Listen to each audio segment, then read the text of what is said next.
I'm oral historian Mike Chappell. Today, June 19th, 2010, I'm interviewing Dr. Roger Guillemin for the Endocrine Society at its annual meeting being held this year at the San Diego Convention Center. Dr. Guillemin, would you please tell me a little bit about your family background? Well, sure. My parents were very simple people, to put it simply. They were not intellectuals.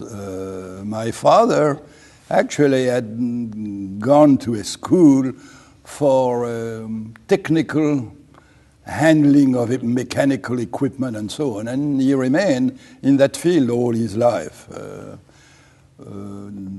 His father, my paternal grandfather, was a rather unusual man who had invented the very first machines to automatically install rivets.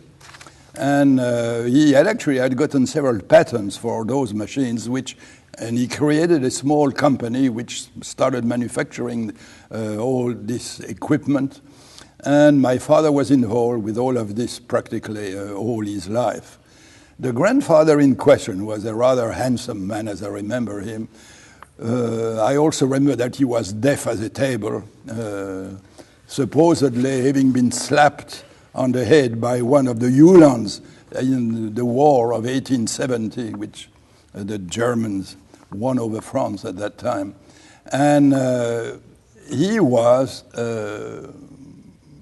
very active in sports, and unbelievable to me, he was world champion of boxing, what was called the savate, the French boxing with not only the fist but also the back of the foot. And he was a really handsome and very pleasant person. My mother, from her side, came from the northern part of Burgundy, where they were, what's the word, the best word? They had some fields. They were local. Wine? No, there was no vineyard in that part. Even though my paternal grandfather was, for many years of his life, in the wine business. He was selling wines throughout the country place, and I do remember as a child going with him and the horse. They were in a carriage with one horse, and very often it was the horse who came home, who knew the way to bring everybody back home. But my father actually on his own had read quite a few books and had a nice bookcase, a couple of bookcases, and that's where I started reading the French literature as a child, until I went, of course, to the local school and elementary school and high school, and because the structure of early education in France was somewhat different from what we have had in this country, but we had more or less the equivalent of K-16, if you wish. Then I got my baccalaureate degree out of that. Actually, I got 2 successive baccalaureate, one in general education and the other in so-called science, with BSc. Then, having gotten that far, I would have been 17 or so. I hesitated between going to medical school because I was interested in medicine, or going to engineering school because I always was interested in doing something with my fingers. In fact, I built early radios and this sort of thing like all the other kids. I had a small microscope, I collected plants. And at that time, the tragedy was that we were now in 1940, 41 or so. The war, which had started in 39, 40, the French had lost, the Germans were occupying France. And Dijon was part of the severely occupied part of France, out of which we couldn't travel. It was against the law which the Germans were running to go anywhere. You were in Dijon, you had to stay in Dijon. You needed special bypass to go out, and the German commandantur, that was the word, would deliver, and it was really, really fair. So, in fact, some of these earlier radio things that I had organized, had made, I had a small transmitting station, which I had actually had been setting on the frequency that the German planes were using, because Dijon had a major airfield which the German army Air Force, Luftwaffe, was using. And I managed to use my small station to actually, what's the best word, disturb their radio communication and so on. And Chile, friend and neighbor of mine, was actually, who was also doing it, got arrested by the Gestapo, so I had to be careful about that. So I stopped it at that time. Would you discuss your participation in the French resistance?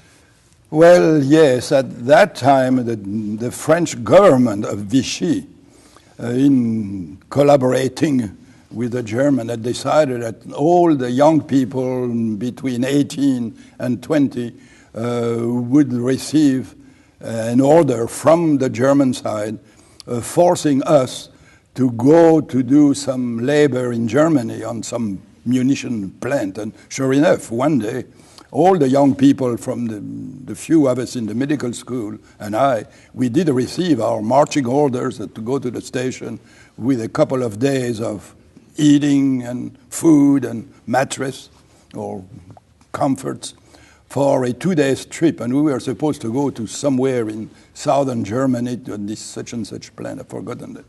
So we, the young people, we talked about it, and most of us decided just to tear off the thing and disappear in the underground, which is what I did. And against all the rules, but I should say right then that in those days I spoke German absolutely fluently, which I had learned in the French school. You had to, besides Latin and Greek, you had to learn a foreign language. And my mother had decided that I should learn German, rather than English. So I did. And I spoke German absolutely fluently. In fact, with some sort of a southern accent of Germany, because there is such thing as northern spoken and southern spoken, because the teacher I had came from Bavaria. And I decided, after having torn my marching orders, that I would go to a place in the Jura Mountains near Besançon, near the town of Besançon, where I suspected, I did not know for sure, but I suspected that some friends of mine were involved in the underground and that I would, of course, participate. So I took my bicycle and went on for, it was about 150 miles to go there up in the mountain. I was stopped by the German patrols on 2 occasions, was thrown in jail on those 2 occasions. But since I spoke German, I was able to tell him some sort of a story, and I got out of that. And eventually, I arrived in this place near Besançon, where sure enough, there was the beginning of an underground camp where we actually, the face of it was that this was a Red Cross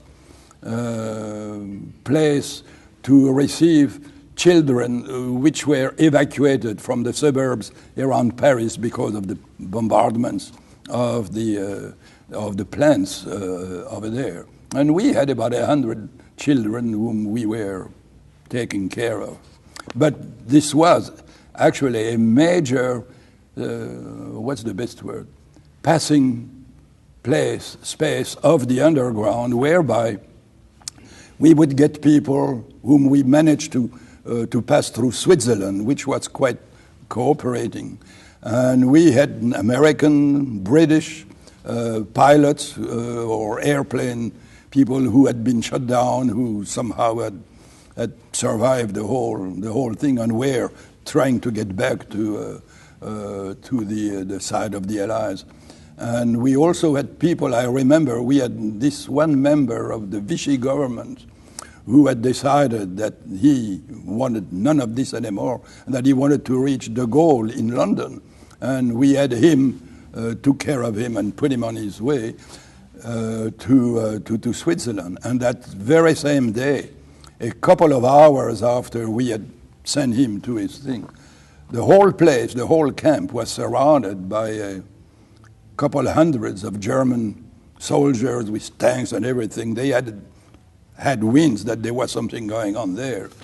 And here again, the fact that I spoke German allowed things to go relatively smoothly.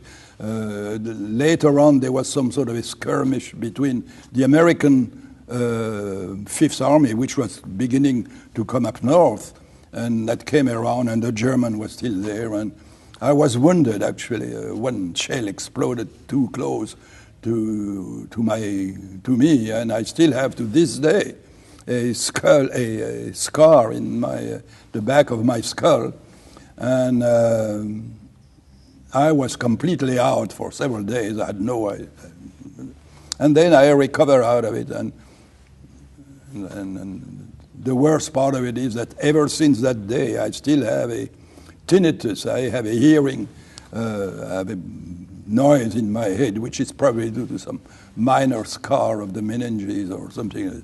So, and after that, I came back to Dijon after the liberation and started again my medical studies, my medical school, eventually to get my degree or to complete my the medical education was 5 years. It was 5 years from after the baccalaureate. Yeah, 5, as I remember.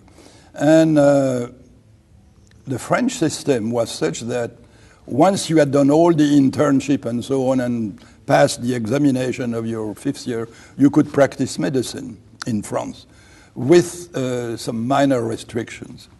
But you still, to get the MD degree, you had to defend a dissertation, a thesis. So short of that, I decided that I would start practicing medicine. And sure enough, I was the physician of a small town in Burgundy called Saint-Saëns-l'Abbaye, north of Dijon. And I was the physician there for over a year. And it was wonderful in many ways, in terms of the responsivity of the people. You know, it was, in those days, the two most important people in a small village, a small town, were the priest and the doctor. And I never had much anything to do with the local priest. But being in charge of all these people was actually very touching. And I was I was a GP. I did everything, delivering babies and so on.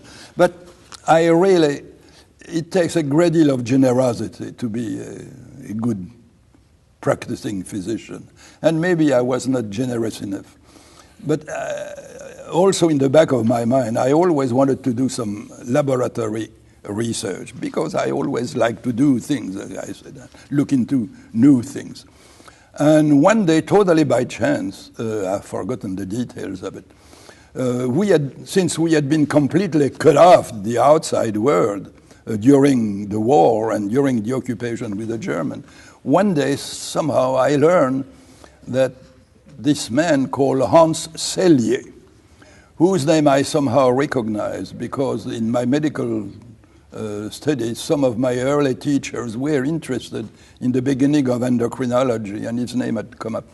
Well, I heard that Selye was coming to Paris to give 2 or 3 lectures on his new discoveries regarding what he called stress. The stress of life, the stress of disease, and what he called the general adaptation syndrome. And so I went to Paris for a couple of days. I listened to Selye, and I couldn't believe what I was hearing.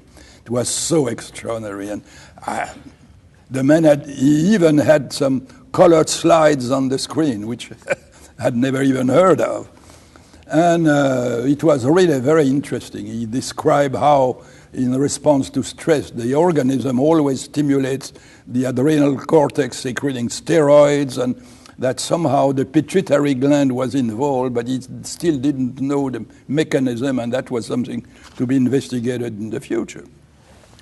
So after his second lecture, I went to talk to Selye, and I told him I was a young practicing physician, but I would like to do research in a laboratory, and that my easiest approach would be to ask if I could somehow spend a year in his laboratory and at least write something for a dissertation.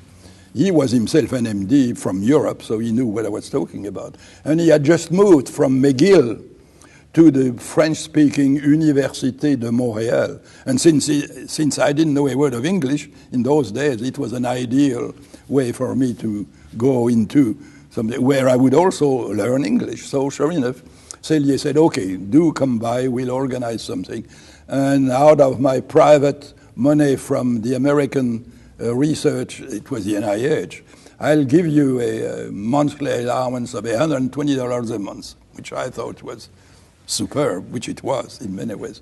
So I went to Montreal, to Selye's laboratory at the University of Montreal, and I started doing some research in the lab in a field, on a subject that he had given me, which was essentially to keep animals, rats, keep them alive after removing the kidneys, to see and give them a steroid, which had become recently available, which was desoxycorticosterone acetate, a mineralocorticoid, to see if it would generate hypertension or not, since Selye had a theory whereby these mineralocorticoids would so modify the kidney that it would produce more and more of this molecule, which was to be isolated a few years later, which is called angiotensin, it's called angiotensin, which contracts the small vessel and elevates blood pressure. So I did those studies. I learned in the lab how to do all of this surgery in the small animals and so on. And eventually out of this, I got a dissertation, which I presented. I went back to France and presented the results of this research to the university in Lyon, because Dijon was still what in those days was called a medical school versus a medical faculté in Lyon, which was a much larger town and a higher academic standing, so to speak. So eventually I presented those results, and I did obtain my MD degree formally from the University of Lyon. That was 1949. But meanwhile, I'd been so attracted to what was going on in the laboratory with Selye, and I'd started learning enough English to also take courses at McGill University, that I went back to Montreal. I dropped the practice of medicine in Burgundy, and I went back to Montreal and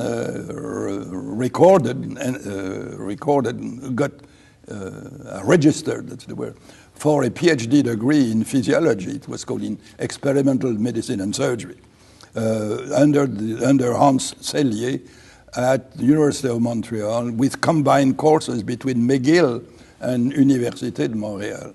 And sure enough, in 1952, 4 years later, I did receive a PhD degree in experimental physiology from University of Montreal. And that would have been a relatively simple way of life, except that something very dramatic happened in 51 or so. 3 of the young people in Selye's group, who were coming from young people from all over the world, wanting to study and learn under this man, 3 of us became acutely ill with tuberculosis, TB. We never knew exactly what was the origin of that. there were some monkeys in the labs, in the animal quarters, whom we found out later had been sick, and it's quite possible that there were some contamination somehow involved. I repeat, we never knew exactly how the three of us got this acute infection. One of them died relatively shortly. Another one had to have a lobectomy. And in my case, good God, I was diagnosed with TB meningitis and in lung infection. And when I saw the X-rays, I said, well, I'm in bad shape. But the meningitis was the worst part of it, because I remember very well in my younger days, doing my internships in the medical school, that all the young, the children I had seen with TB meningitis had all died. There was no treatment. Except that when that happened to me in 1949, it was about a year or 2 years after Waxman had come out with streptomycin and dihydrostreptomycin. So I was immediately put in contact with some of the best physicians in Montreal on the French, all French speaking. And I went to this Notre Dame hospital where I stayed maybe 3 months, for 3 months. And in the hands of good, superb physicians, neurologists and general GP. I was given streptomycin and dihydrostreptomycin by spinal tap every day for 1 month, and then every week for the next 3 months. And somehow the treatment must have been rather successful, was well handled, to the point that I even married the nurse who had been taking care of my problem. So we were, my wife, Lucienne, and I were married in Montreal. That was in 1951, somehow. And meanwhile, so I had been out of the lab for about 6 months, and then came back to Cellier's laboratory. And I must say that Cellier himself was very much involved in the supervision of all this treatment of mine. It was actually quite generous of him. And I went back to the laboratory and completed what led to my dissertation. And Cellier and I got along very well. And in fact, the last year I was there, since he was deeply involved in the writing of a series of books, including his famous textbook of endocrinology, which was the first one written as such, as I remember. He had asked me to be in charge of all the administration of the laboratory, which I did, and to learn how it was to be done, and so on. But intellectually, Cellier and I started disagreeing on lots of things. He was more interested in general views of medicine than in doing specifically experiments to know exactly what the answer of a specific question was. And at that time, the main question that was in the mind of all of us younger people in that laboratory came from listening to a series of outside lectures of all high quality, which we had every month in Cellier's Institute, which he called the Claude Bernard lectureships. And one of them was by an Englishman called Geoffrey Harris. And Geoffrey Harris was known in the literature as being the proponent of a new theory whereby the role of the pituitary gland would actually be subservient to some function of a part of the brain called the hypothalamus. And Harris had conducted a series of experiments in his laboratory in London, whereby he was actually producing lesions, localized lesion, or stimulation electrical with electrical recording, electrical stimulator coil, or doing the lesions. and he could at will stimulate or inhibit the secretion of one or another of the pituitary hormones, as observed by the physiological response in growing of the adrenals, expansion, or changing or inhibiting the sexual cycle in the mostly rabbits that he was using, and also other animals. And there was no question that this concept of a hypothalamic control of the pituitary function was real, except that there was an additional problem. It was by that time well known, going back to the days of Cajal, that there were nerve fibers going from the brain, the hypothalamus, to the posterior lobe of the pituitary, which was shown to secrete vasopressin and oxytocin, but there were no nerves going to the anterior lobe of the pituitary. So the big question in Harris's life and in the book that he wrote in 1940, I've forgotten when, 49 or 51 or so, was what are the mechanisms for this unquestioned control from brain to anterior pituitary. And at that time, there was a couple of visiting scientists in London, in England. I don't remember whether it was in London or in Cambridge, who had actually, they were pathologists, anatomopathologists. They had shown that in all the species they had studied, while there were no nerve fibers going from hypothalamus to the anterior pituitary, that they consistently could see in the pituitary stalk very unusual types of capillaries, which were going from the floor of the third ventricle to the anterior lobe of the pituitary. And then Harris postulated that with the blood flow being shown to go from brain towards the pituitary by various people, including somebody whom I had met in Célier's laboratory, Bernardo Husserl, who received a Nobel Prize later for his work on pituitary and diabetes, that the direction of the blood flow was actually from brain to the pituitary. So the new concept was that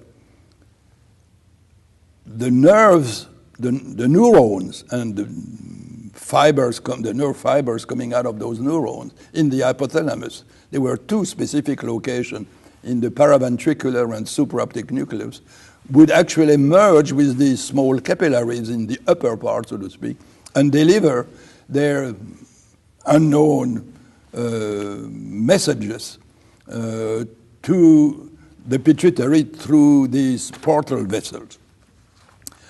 And that was 1952, about that time.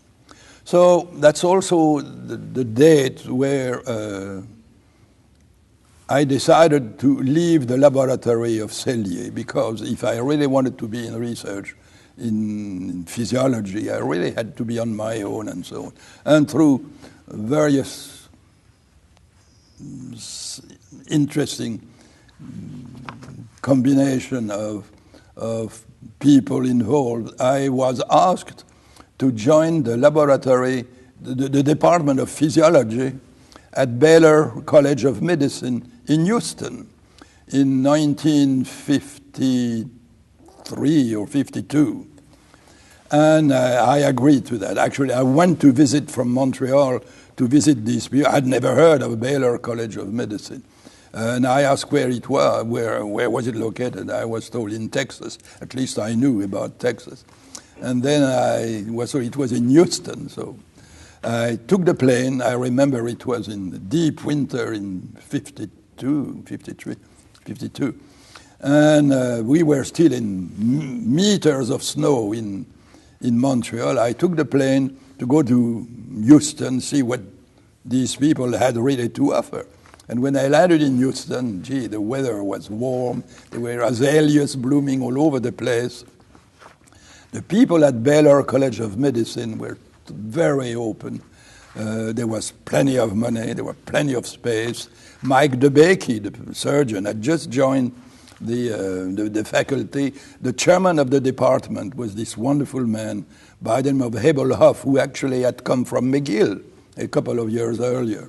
So the contact was immediately very pleasant, very constructive. So I decided to take their offer, and my wife and I, and we had one of our first daughter was born actually in Montreal. So with the baby, we moved to Houston, Texas, where we stayed for almost 20 years, where I was teaching physiology. It was my job to participate, to teach endocrinology in the Department of Physiology. And besides my teaching duties, I immediately started a small laboratory where I would start my own experiments to look into this concept of the brain control of pituitary function. And it was obvious, at least to me, that the next important contribution in that chapter of physiology would be to find out and recognize the substances involved in going from hypothalamus to pituitary and conveying the mechanism to stimulate pituitary secretion. In the lectures we had heard at McGill as part of the courses which I had taken before, it had been the main teacher had said that all endocrine tissues coming from the ectoderm would always make peptides or proteins as part of their secretion, and those from mesoderm would make steroids. It was the beginning to recognize the structures of all these steroids. And Sellier had actually written the first volumes of all the nomenclature of steroids. But this concept that these molecules from the brain, which I was looking for, would be peptide was my basis to start. And this was, of course, in keeping with the extraordinary work coming from Duvigneau in New York, who had eventually either a couple of years earlier or about that time, had isolated vasopressin and oxytocin and shown that they were peptides, small peptides, 9 amino acids, both of them closely related. And indeed, he was able, with his group, to synthesize de novo the molecule of oxytocin with full biological activity. And that was a great achievement, for which, by the way, he received a Nobel Prize in 1955, if I'm not mistaken. And, well, let me say one thing. I had here a small episode. Duvigneau was asked to come and give lectures all over the country, including one in Houston at MD Anderson Hospital, which was the became the medical center. And I was, of course, had been following all what Duvigneau had published, and got to know him, and I invited him for dinner at my house, which he accepted. And Duvigneau was actually a very interesting man in many ways. He was tall, very handsome man, a little gruff in his ways. He was a superb horseback rider. And in fact, in the army, he had been with the cavalry, and he always was very proud of that. And but I wanted to talk to him not about horses, but about what he had done in the isolation of these two new peptides of the pituitary. And I remember in my naivety asking him for what was the best separation system, which in those days, by the way, were essentially paper chromatography, early column chromatography on simple substrates, counter-current distribution. I asked him what was the most efficient separation system in his isolation of oxytocin. And I'll never forget Duvigneau looking at me and said, well, I'll tell you, the most efficient separation method in the isolation of those pituitary hormones was removing the pituitary from the cow. You cannot beat that resolution. And I still remember that. But we went on in the laboratory trying to isolate these molecules. And then one day I heard that in Galveston, which was just 50 miles south of Houston, where we used to go with the children at the beach, the University of Texas had actually opened several years earlier its first medical school. There was a medical school in Galveston, part of the University of Texas. And I heard, I have no recollection how, that in that school was somebody called Charles Pomerat, who had studied with Alexis Carrel at the Rockefeller years earlier. Carrel, by the way, being the first to receive a Nobel Prize of Medicine in the United States. And that Pomerat had a big laboratory doing tissue cultures, including tissue cultures of the brain. So I went to Galveston, to Pomerat's laboratory, introduced myself, and telling him I would like to be shown what he was doing. And I, again, remember very well Pomerat, who insisted to speak to me in French, the most perfect, slow, academic French, always looking for le mot juste, the right word to say. And he showed me throughout the lab and showed me some of his time-lapse movie photography, which I'd never even heard of cells, including neurons. And so we went through the lab. And again, I never forgot, when we came to this part of the lab, there was this young fellow who was at his microscope and tissue. And he said, this is Barry Rosenberg, one of our graduate students. He's doing cultures of the pituitary, the anterior lobe. And he said, those tissue cultures, they grow for days, for weeks, for months. And he's doing a good job. They're in good shape. He said, but by the way, we have been looking for secretion of hormones by those cells in tissue cultures. And they start secreting when we put them in culture. And while they keep growing for weeks and months, they stop making hormones. And I said, what are you talking about? What hormone? Well, he said, we take the fluid from the culture and we inject it in rabbits or whatever, using a pregnancy test, which would tell us whether they make gonadotropins. And I said, sir, I think I know why your pituitaries are not working after a few days. You put them in culture. They are missing something coming from the hypothalamus. And Pomerat was not particularly impressed. And he said, well, nothing positive came out of that. So I left and went back to Houston. But I was so intrigued with the idea of doing cultures of the pituitary, which didn't look to me like it was that complex, that difficult. And that perhaps we should use something like this to eventually isolate these molecules of the hypothalamus which we were looking for. And about a week later, I went back to Galveston, talked to Pomerat, told him my story again, and he was not impressed anymore. But he said, well, Barry Rosenberg wants to go to medical school. Why don't you take him to Baylor? And sure enough, about a week later, Barry Rosenberg came to Baylor, working in my laboratory. We recorded him as a candidate to go to medical school with us. And he showed me how to do the tissue culture of the pituitary. Then he was offered to go to, I think, Cornell in a medical school. So he went there, but at least I knew how to do the tissue cultures of the pituitary, which I did. And I'll never forget when I added those crude extracts of the hypothalamus or a small fragment of hypothalamus in the culture tube.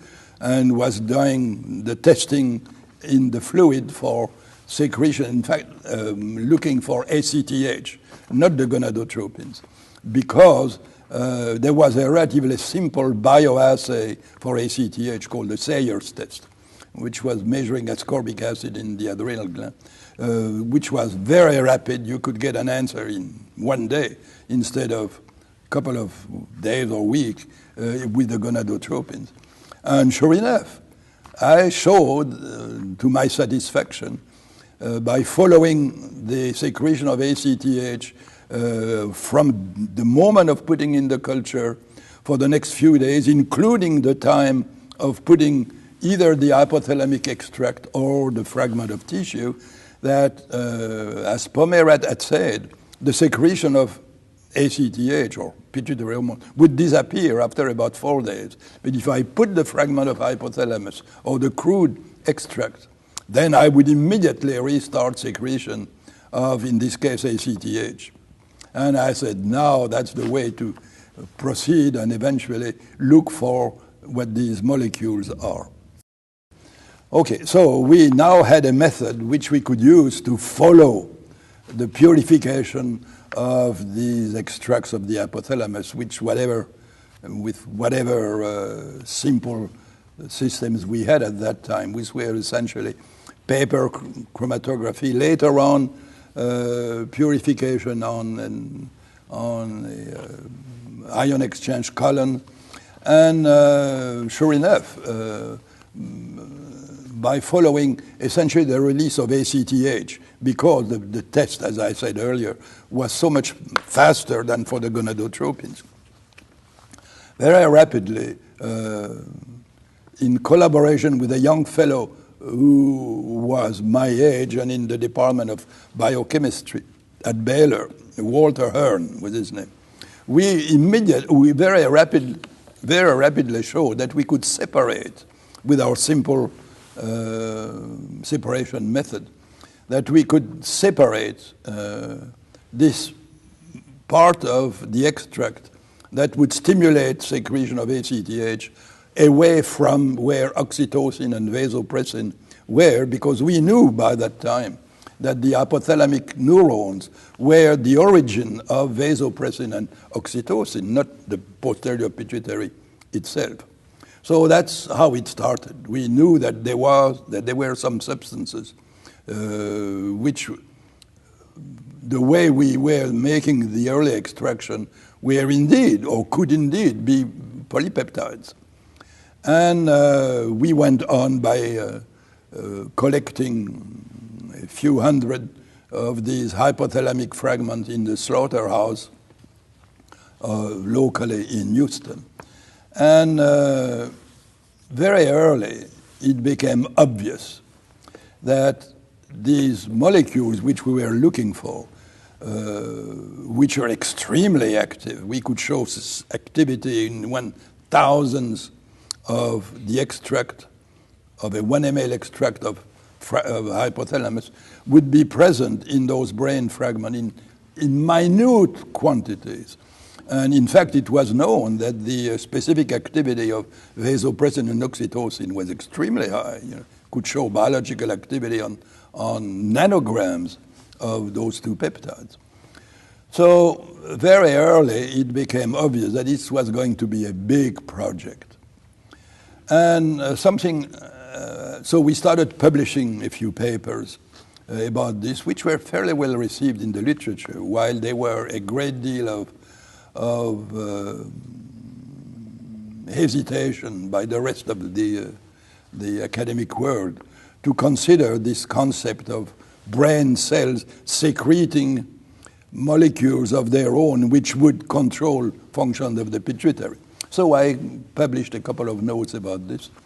And then in 1952 or early 50, when am I talking about? Early 62, I suppose, early 60s. I was invited to go give some lectures in Paris at the Collège de France, and at least give one lecture about all these things, because there was in France a group, there were actually two groups, which had been also interested mostly in the neuroanatomy between brain and pituitary in birds. The group of Jacques Benoit was his name. And somebody at the Collège de France had this chair of experimental endocrinology. And the man was older, way older than me. He had just been made permanent secretary of the French Academy of Sciences. And he invited me to go give this lecture. I think it was either one or two, which I gave. And it was very well received somehow. And at the end of that, he asked me if I would consider coming back to France in this laboratory and most likely get the chair when he would retire for good. It was never said explicitly, but it was implicit. This is Robert Courrier? That was Robert Courrier. Yeah. It was Robert Courrier, you are quite right, who actually was rather famous in those days because he had been one of the first people to purify some of the early hormones from the secretion of the ovarian follicle. Also, he had been probably the very first person to produce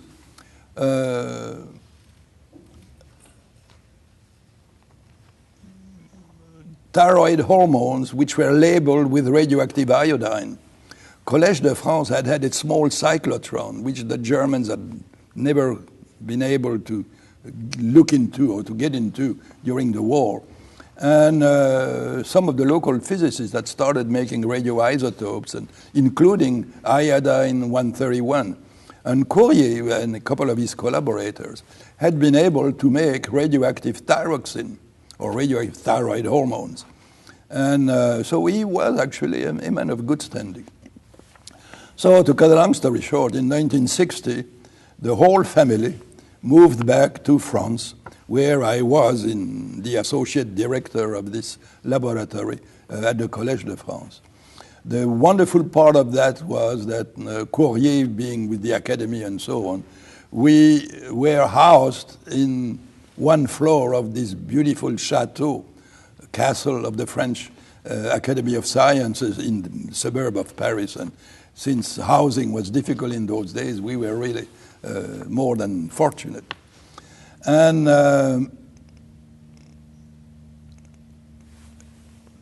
so we worked in that laboratory there was a chemist, there was a very good chemist called Jutis, who had studied at Berkeley with Herbert Evans and C.H. Lee, the famous chemist, who was to be the chemist of whatever I would handle over there. And so we started organizing things, not with the tissue cultures anymore, because that would have been a big thing to start in the Collège de France, but with simpler bioassays. By that time, I had received a letter from somebody whom I had never met him, called Andrew Shalley, who was a graduate student at McGill after I had left Montreal, with somebody called Murray Safran. And when they were interested also in this concept of hypothalamic pituitary control. And he had actually been in an early paper with Murray Safran and somebody called Ben Fye. And so he knew what this field was about. And he wrote me a letter saying that he was going to get his degree in a few months later, and that he would like to join my lab to go after the isolation of these hormones of the brain, because he thought also, like his master, Safran, that this was something to be done. So I wrote to Safran to find out who this fellow was. I'd never met him. And Safran wrote me a nice note about Shalley, saying, well, he's a young fellow, and I think he's reliable, and he's honest, and so on. So eventually I wrote back to Shalley and said, fine. So I met him at one of the Federation meetings in Atlantic City, where they took place in those days, and I agreed to hire him to come to my lab when he would get his degree a few weeks after that. And sure enough, that would have been late 51 or so, Charlie came to my laboratory because Hearn, the chemist who was with me at the beginning, had actually moved for family reasons to Iowa, where he was in Iowa City. And when I had agreed to go to Paris, to the Collège de France, I had, of course, discussed that with the chairman of the department of physiology at Baylor, Abel Hoff. And Abel was such an extraordinary man.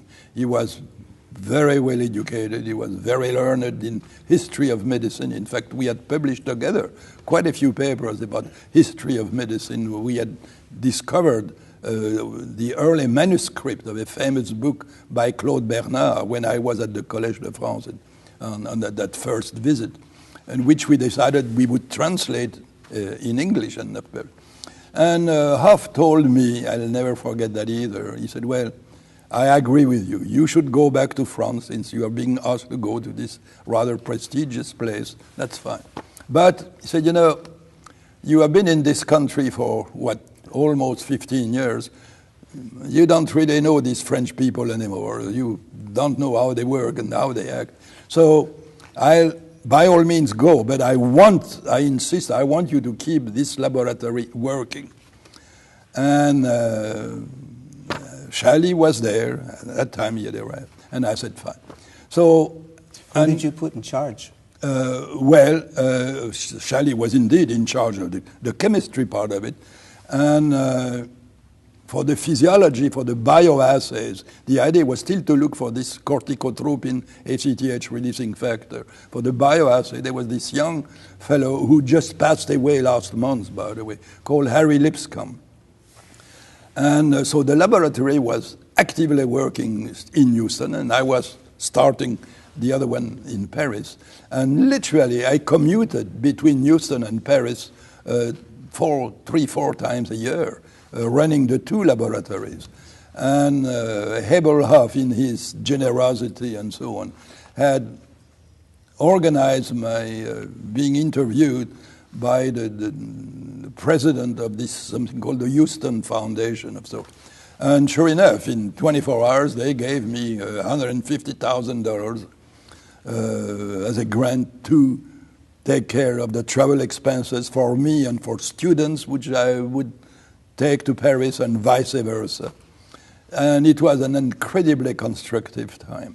And while Charlie and Lipscomb were still going on with the purification of the corticotropin releasing factor, in Paris I decided that with Jutis as the chemist, we would start looking for another of these hypothetical hypothalamic substances which would control the secretion of TSH. They were good reason from the early work of Harris and his stimulation or lesion in the hypothalamus, that there was a controlling molecule of brain to pituitary for the secretion of thyrotropin, of TSH.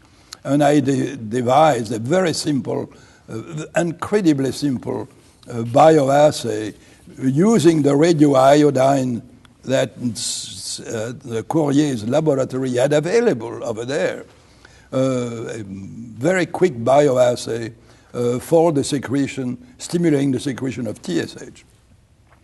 And sure enough, within a year, we were able to publish a note in the French compte rendu of the Academy demonstrating the presence in the hypothalamic extract of some molecule which stimulated the secretion of thyrotropin and eventually thyroid hormones.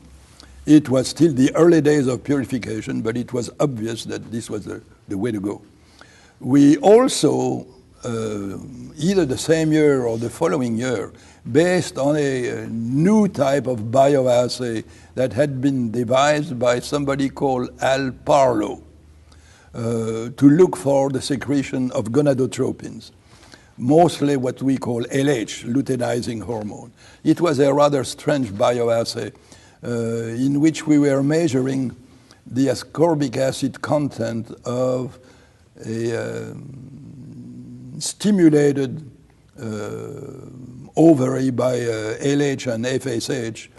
And it was actually working well when you would measure the purification, the purified LH, and mostly LH, but it was still bioassay. But with this rather complex and way, we were still able to show and publish what I consider to be one of the very first demonstration of the existence in those hypothalamic extracts of an LH, luteinizing hormone releasing substance, gonadotropin releasing substance. Geoffrey Harris in England and Sam McCann in Texas had both published earlier than mine, showing that there was such a substance based on various assays of their own, including ovulation in the rabbit and so on. But the test that we were using with this new Parlow test was way faster than what they had. So there was no doubt that there was this new hormone, LH releasing factor, that had to be also further purified and looked for regarding isolation. And all of this was going on. Now let me see, where are we? Yes. And in my commuting between Houston and Paris, it became obvious to me that we were doing way better in Paris on the purification of these two new molecules for the release of thyrotropin and the release of LH with Jutis as the chemist than we were doing on the CRF, the corticotropin, the ACTH releasing factor with Shally. And we actually had published several papers with Shally as first author in the chemistry of this thing. But I was not particularly impressed about what was going on. And on one of these trips, I told Shally, I said, you know, you have been telling me you are in charge of the chemistry. We have been looking for this molecule. And you are telling me we are going to get it in the next 6 months, but that has happened for the last 4 years, and we still don't know what we are talking about. So I said, you know, you should look for your own ways. And so I asked him to leave the laboratory. And sure enough, he actually left the laboratory and got himself named as in a laboratory which he would run in the VA hospital, the VA system in New Orleans, where he actually had, by phone and whatnot, already established some connection with somebody who turned out way later to be incredibly bright, who was Cy Bowers. So the laboratory in Houston was now without a chemist. And for a strange reason, which I never quite understood, which had nothing to do with the quality of the research involved, but which had to do mostly with strange interpersonal relationship with Courrier, the old man, and so on. The climate became very negative in the laboratory at the Collège de France. So I decided that this was not my cup of tea, far from it, or French wine, for that matter. And I decided that I would just leave. The lab in Houston was still working in full. So we left the Collège de France late 1963 to come back to Houston. And to this day, I think my wife never totally forgave me, taking her away from her chateau in Louvciennes to go back to Houston, Texas, but anyway, we survived. And so we came back to Houston, to Baylor. By that time, I had been so convinced that it would take huge amounts of hypothalamic tissues eventually to isolate enough of this molecule to determine the molecular structure, that I had made arrangements with a company in Paris which was specializing in getting samples of tissues from animals at slaughterhouses and other, and to deliver to laboratories. And I had made a contract with one of these companies to to obtain hundreds of thousands of fragments of sheep hypothalamus. Why sheep? Because I had gone to the slaughterhouse myself, and I had noticed that in the skull of sheep, what we call the clinoids of the sella turcica were very flat, so that if we were moving the brain out of the skull, we would not damage the part of the hypothalamus that we were interested in, while using pig brain, like we had also tried. The clinoids were so vertical that by moving the brain away from the base of the skull, very often we would damage this part of the tissues. So anyway, and in those days, by the way, in all those 3 years in Paris, I had received money from the NIH to pay for the research which we are doing over there. And that money, the French structure had nothing to do with it, so that I could do practically what I wanted with it in the lab. And I used those monies from NIH to buy something like 500,000 fragments of sheep brain. And when I came back to the United States, I had organized things to ship, and I had some problem to go through custom with 500,000 sheep brain. I had organized this to go through. And we came back with this very large amount of frozen, with dry ice, on dry ice, fragments of sheep hypothalamus, which went immediately to the isolation program at Baylor.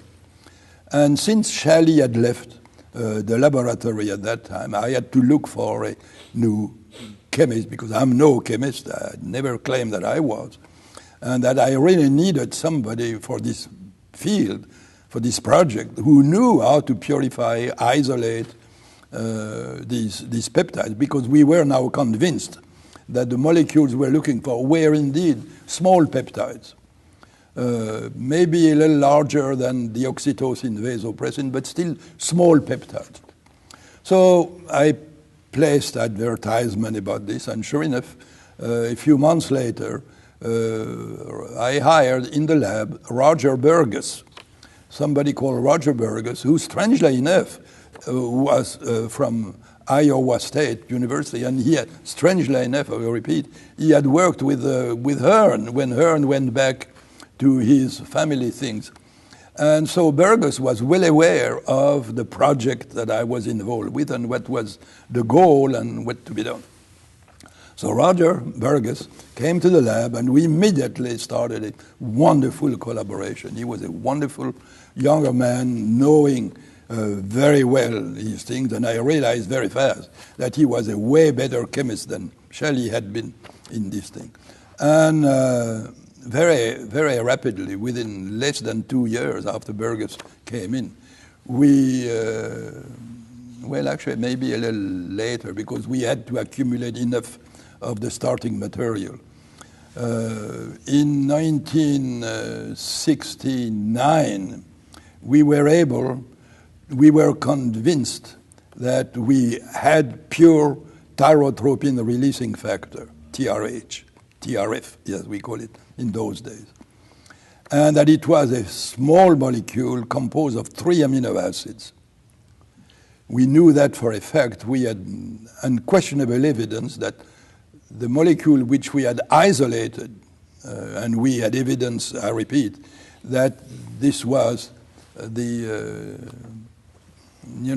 what we had isolated was essentially composed of 3 amino acids, histidine, glutamic acid, histidine, and proline in an acetate form, and it was in pure form.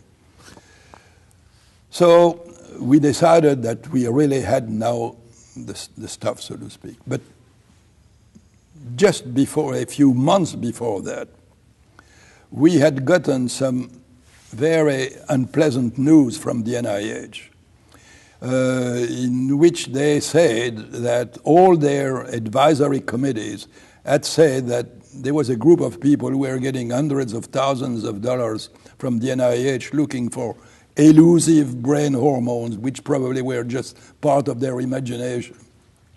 and that nothing had come out of all of that and all of these monies, and that the NIH should really look into that and cut it off if need be.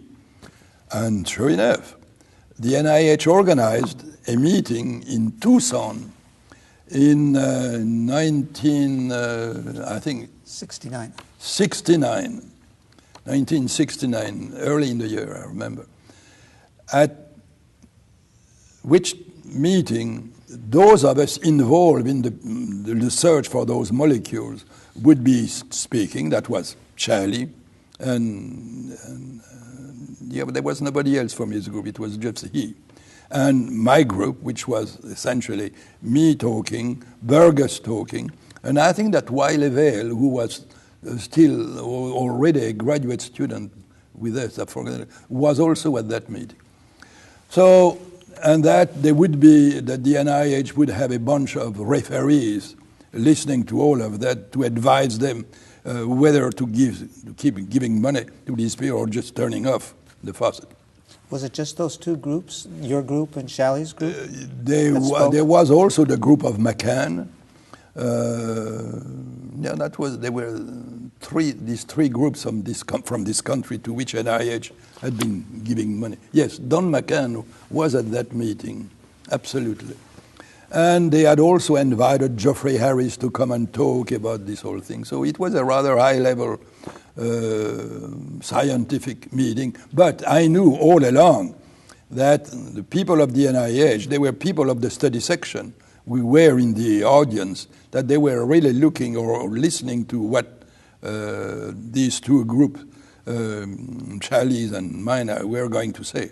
By that time, Shalley had actually published that they had claimed to have isolated the tyrotropin, the TRF, the tyrotropin releasing factor, and that it was indeed composed of 3 amino acids, the same amino acid which we had ourselves found in the lab, glutamine, proline, and histidine, but that they had obtained synthetic molecules from the Merck group of all the possible combination of these 3, namely 9, Gluispro, Ispro, Globe, and so on. And that they had tested them in their bioassay and that none of them had any biological activity. So that they actually published that TRF had nothing to do with those 3 amino acids. So we came to the meeting, and a few weeks before the date of that meeting, we had obtained our ultimate results showing unquestionably that the pure substance releasing TSH was indeed composed of these 3 amino acids. Was it 3, 6, 9, a polymer of, we had no idea, but we knew that there was nothing else besides the sodium salt than those 3 amino acids. So I remember Burgess and Lipscomb and Wiley saying, Guillemin, should we reveal that at the meeting or just keep it? Because we knew that we were now days away from a structure. And I remember saying, no, the odds that everything in the field may be cut off are such that we must show what we have, even though we are going to reveal to competition what we have and that they had missed. So sure enough, at the meeting in Tucson, Burgess, I discussed the bioassays, and Burgess showed the chemistry for which, by the way, the credit is his, showing that we had indeed isolated a molecule with all the activity of the tyrotropin releasing factor we were looking for, composed of these 3 amino acids and nothing else, and that we were convinced that this was now a matter of weeks for us to get the sequencing and get the structure.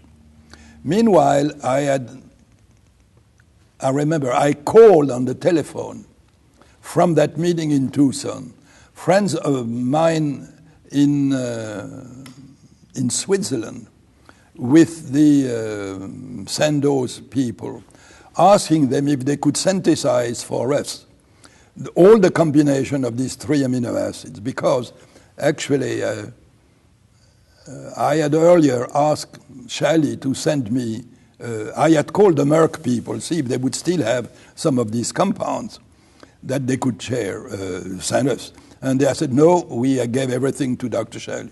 And I asked Shally whether we could share in these compounds with him, since we didn't know how to synthesize these molecules. And he wrote back and said, well, there was no way it could be done because the FDA did not allow sending peptides across state lines. Some strange response. So that's why I called the people in Switzerland, and sure enough, we did receive those 3 structures, those 3 synthetic peptides, those 9 synthetic peptides, the tripeptides.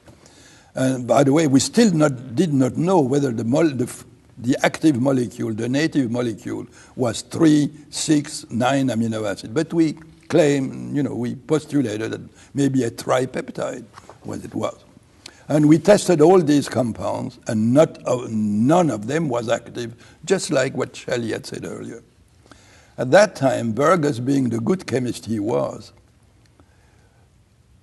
said, if you look at vasopressin and oxytocin and a few other peptides biologically active, which had been purified in different fields by Erspamer in Italy, the N-terminus is always protected. So maybe it's not glutamic acid, it's pyroglu. So we immediately transformed the glue is pro, and the others, the other 9 compounds, we changed the N-terminal by cyclization. And sure enough, to our delight, only one sequence shown low level but unquestioned TRF activity. That was the sequence GLUIS Pro, which we had transferred into pyrogluis Pro. But at that time, by the way, we had units for these activities, just like NIH. And if NIH had units for the purified ACTH and FSH and so on. So if our native TRF, the most purified, had, say, 50,000 units per milligram of activity, this new molecule, this synthetic molecule, which we had changed the glue to pyroglu, was active at, say, 10 units per milligram. So we knew that there was still something else missing. And here again, Burgess said, but maybe the C-terminal has to be protected too. So we protected that C-terminal. I've forgotten exactly how it was done. And we got this molecule, pyroglu his-pro-amide, which had the full biological activity of the 50,000 units of the native TRF. And we still did not know for sure that the native, this was a synthetic molecule, we still did not know for sure that the native molecule was indeed the same as the tripeptide. And at that time, we thought, and it was again Burgess's conclusion, that the best approach to do that would be to get together with another young fellow at Baylor who had just moved to Baylor from the NIH, in collaboration with somebody called Evan Horning in a new so-called lipid research center at Baylor. And they had brought mass spectrometry. They had a high-resolution mass spectrometer and a couple of lower-resolution mass spectrometers. So we got together with the young man. I talked to Horning, and he said, do talk to this young fellow in the lab, called Desiderio. I've forgotten his first name. Desiderio was his name. And in no time, we were able to derivatize the synthetic molecule so that it would be volatile enough to go into the mass spectrometer, which in itself was relatively new for small peptides. It was very much the beginning of separating peptides in the mass spectrometer to establish the various fragments. And we were able to obtain a perfectly reliable mass spectrum, low resolution, of the synthetic pyrogluisproamide. Then we put the native molecule in the same system, and lo and behold, we had absolutely identical mass spectra. So there was a fateful date, which I think was June 19, 1969, where for the first time Burgess was able to write on the blackboard the structure of a native thyrotropin releasing factor, and we published that immediately in the French compte rendu, because in those days, those French compte rendu, in contradistinction to science or proceedings, which took weeks and months of reviews and so on, the publication go very fast. And there is no doubt in my mind that our group was the first in that publication to report the complete structure and final structure of the thyrotropin releasing factor as pyrogluisproamide, and show the mass spectra of both the native molecule and the synthetic tripeptide, which our friends from Switzerland had synthesized for us. So that was the major thing that happened in the field. Now, meanwhile, what was Shelley doing? Well, after this meeting in Tucson, when he realized that they had missed something, he associated with somebody who was not in his group, who was a well-known senior chemist called, his first name. The last name was Folkers. Carl? Is it Carl Folkers? Carl Folkers, who was at University of Texas at that time. That's correct. So he and Shelley got together on this thing. And eventually, Carl Folkers became convinced that what Shelley had claimed earlier to be his isolated material was not pure at all. It may have been a single peptide, but it was so contaminated with all sorts of things coming from their way of separation that they had missed the concept that the molecule was indeed, that the peptide part of what they had was the active molecule. But Folkers, being, as I said, was able to go through that. And they also realized the significance of the pyroglue, which we had published earlier, by the way, and probably the amidation of the C-terminal. And they somehow did not have access to mass spectrometry, which still surprised me to this day. And the following year, or maybe the same year, but several months after us, they published a note saying that based on 17 different paper chromatography system, that the molecule of TRF was most likely pyrogluisproamide and so on. And eventually they did mass spectrometry. I've forgotten who with, but it was at least 1 year later on. So that was their claim also to have isolated and gotten the structure of TRF. So that was to me what I've called earlier the inflection point in that field of research, the structure of TRF. Then the next step, of course, was to go after the other molecules, the one releasing gonadotropins, releasing growth hormone, and which we knew had to exist. And of course, we had no idea what they were. And also ACTH, the CRF molecule, still had to be characterized, the corticotropin releasing factor.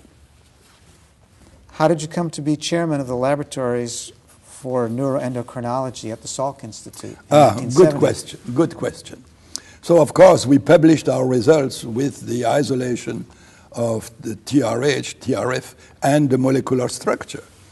And we also had published enough to show our involvement in the mechanism of secretion of the gonadotropin, particularly LH. And it was obvious that if we could control the secretion of the gonadotropins, we may well look into some totally new approach of fertility control.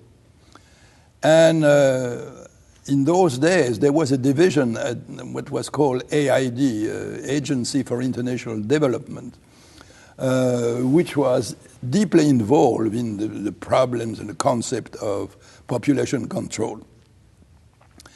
And their scientist advisors read what was in the literature. And I was approached by them.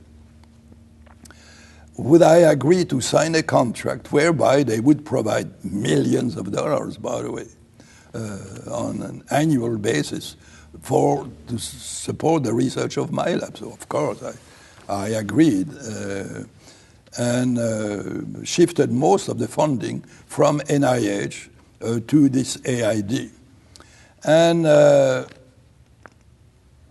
about the same time, I was asked by the new president of the new campus of the University of California at Irvine, would I be, in other words, they offered me to join the faculty at Irvine, and they offered me the possibility of running a big department of physiology, pharmacology, and biochemistry combined, which I thought was a lot.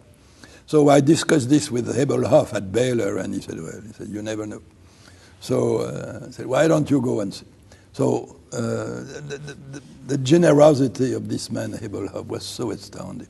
So my wife and I went to Irvine, to the new campus, which was a building. It was still building. And ran into got to see the president over there, I've forgotten his name. And we discussed about what they wanted, and I started telling him, this is an enormous venture you want. It seems to me that you need at least 2 people rather than just one.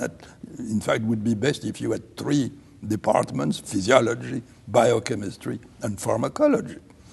And they may be in the same building, but these are 3 different entities. So we kept talking and so on. And the man who was in charge of the selection committee, so to speak, who was an MD himself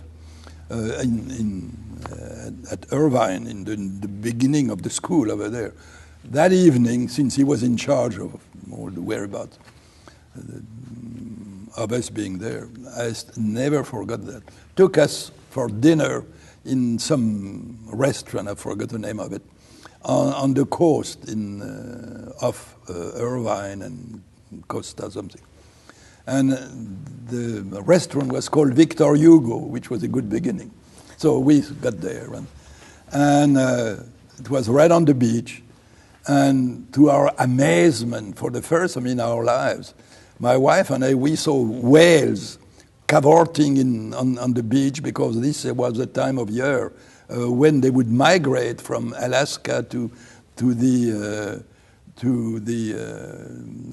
places on the coast of the Pacific side of Mexico. They were a series of the name escapes me, of these beaches where they would actually have their calves and get inseminated again and go back to Alaska 3 months later.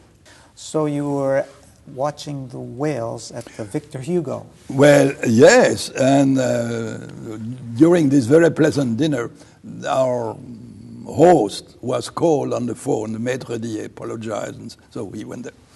And came back a few minutes later, and we went out for dinner again. All of a sudden he said, we were still looking at the whale. He said, Jonas would like to speak to you. And I said, what do you mean? What has this got to do with the whales? He said, no, the real Jonas Salk, wants to speak to you. He found out where you were. So the next day I sort of declined and closed out the proposal of the people at Irvine that 3 departments in one person. Didn't make any sense to me. So we closed that proposition. And then my wife and I, we drove to La Jolla to meet with Jonas Salk, whom I did not know. I'd never met him. And I had never seen the Salk Institute either. And when I got there that next morning to meet with Jonas and saw the place, I was so moved, and so moved is the word. I said, Jesus, whatever the offer of Jonas is, the answer is yes. To spend the next 20 years of my life in such an extraordinary place. And the meeting with Jonas went very well. It turned out that at that time of year, the Salk Institute had in the structure the group of what they called the non-resident fellows. I had no idea of the structure of the faculty. And those non-resident fellows were extraordinary people. There was Jacques Monod, they all had the Nobel Prize. Jacques Monod, Francis Crick, who else was there? Anyway, these absolutely superb people, so they interviewed me, not only with Jonas, but all of them. And apparently we got along well. I said, you know, I do want in the next steps to bring a higher system of separation and realizing, establishing molecular structure of these peptides, also get into the synthesis.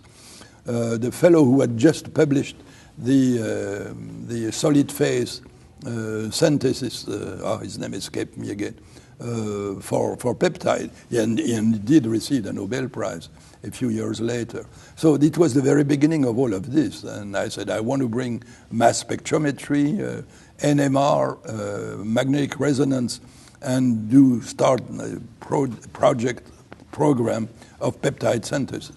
So we got along fine, and sure enough, I agreed. I joined the faculty at the Salk Institute. And when I went back to Houston, I told all of this and showed pictures to the group, the young people around me, which was still Burgess, Wiley Vale, who was completing his dissertation for the PhD degree, a young woman in the lab called Catherine Rivier from Switzerland. She was working for a PhD degree from the University of Lausanne, but there was an agreement which the dean at Baylor had agreed upon, whereby she would do all the work in my lab. I would be the senior advisor for her committee, but she would get her degree from the university in Lausanne. So I proposed to all of them to move en masse to this Salk Institute, where I was given 10,000 square feet of laboratory space to organize and so on. And that is the way we moved to the Salk Institute with all our equipment, which had been bought by AID and NIH monies. And the people at Baylor were open to this sort of move, which was in keeping with the spirit of academia. And we established ourselves in the laboratory at the Salk Institute. I had worked with the local architects to have the laboratory, the inside of the lab, built exactly the way, since we would be the users, we would want it. And for 20 years, we used that laboratory as we had designed it on day -1, so to speak, without changing anything. It was such a superbly functional lab. So we are moving over there. There is a new postdoc called Max Amos, whom I have asked to set up a new radioimmunoassay. It was the very beginning of those radioimmunoassays for the gonadotropin for LH. And Max had actually started a radioimmunoassay for LH, which of rat. That's right, of the rat. We were getting antibodies from the NIH and various other people. And I knew that the next step to isolate this gonadotropin, this LH releasing factor, would be by using the radioimmunoassay, which was far more sensitive than any bioassay we had used earlier, and also extremely fast. as compared to all the days we had to wait for the ovulating animals and this sort of thing. So we are now at the Salk Institute. And within weeks, we start generating results. And it's obvious that this molecule which we are looking for to the release, to stimulate the secretion of LH, is also a peptide, as the theory would have had it. And that it's a much bigger molecule than our three amino acid residues for the TRF. And we have a highly purified material, and we show that it is composed of 9 amino acids on acid hydrolysis.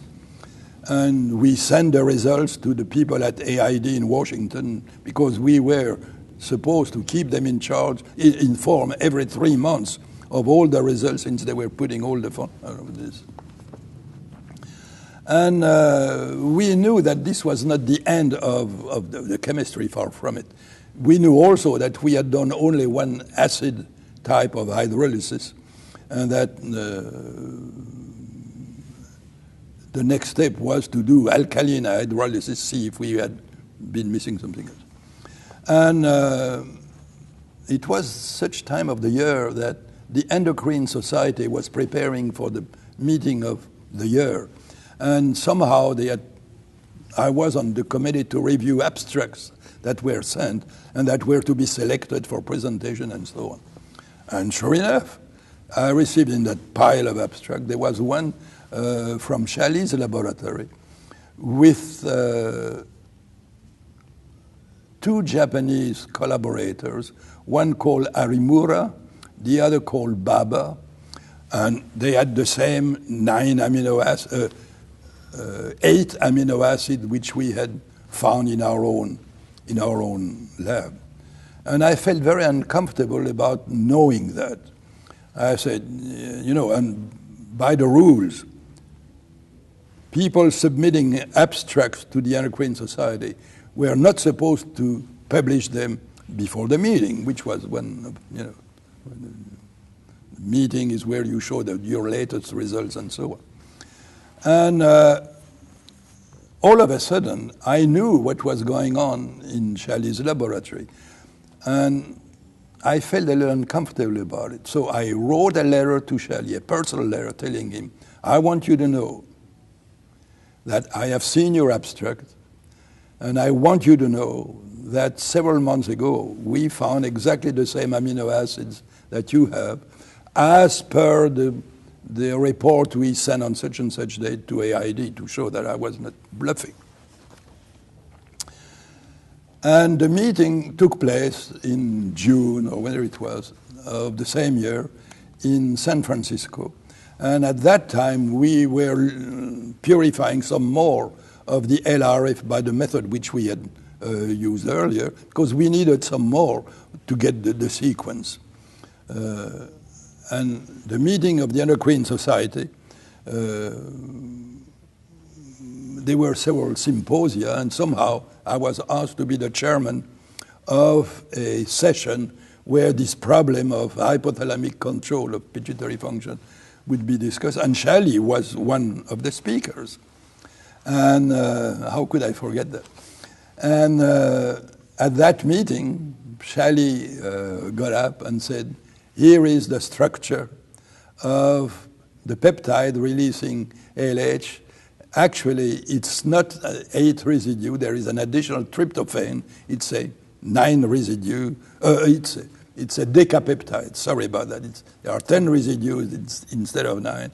And sure enough, he showed the complete structure, the complete sequence, because this fellow Arimura, the Japanese, who had been with Shali, who was essentially a biologist, had brought into Shali's laboratory a superb chemist from another university in Japan called Matsuo, Hirosaki Matsuo, who had devised this specific method to characterize tryptophan residues in small peptides. And sure enough, he took charge immediately of all the chemistry of what Shelley had purified for this LHRH or LRF molecule. And they showed up, Shelley showed for the first time, the correct and complete structure as the most likely substance with the activity of LA. And they even said that they had a synthetic material which had the full biological activity. So obviously we had missed one tryptophan residue because we were still in the process of doing some more, and there's no question that Shelley's credit is to have shown the first correct structure of the decapeptide LRF. And sure enough, about 2 months later, we had purified enough, isolated enough of the material of our own, of ovine origin. Shelley's work was with pig material, so it was the structure of the porcine LRF that he had given, and we did not know what would be the structure of ovine LRF, which turned out to be identical to the structure of the porcine material, which, by the way, is the same as the human. We isolated that from human brain later on, and it's the same structure. So there's no question that the credit for that first structure correct structure of the decapeptide LRF goes to Shelley's laboratory, and the ultimate credit is really to Matsuo, who was a superb chemist in his own right, no question about it. So, meanwhile, we are still doing our work on these hypothalamic extracts, and it's obvious that the next step is to go after the postulated molecule that stimulates the secretion of growth hormone. There was a paper going back to 1960 by Seymour Reiklin, who had claimed or who had proposed on very clever reasoning based on data which had been obtained not only by him but by other people also in the rats which had been rendered obese by hypothalamic lesion in a way which was almost classical. He had noticed that these animals, while being obese, also were shorter in size and that their epiphyseal cartilage were reduced. So he said, well, by rendering these animals with these hypothalamic lesions, we render them obese, but we also inhibit the secretion of something that must be a growth hormone releasing factor. So we said, well, okay, it's normal, it's good rational that there should be a growth hormone releasing factor.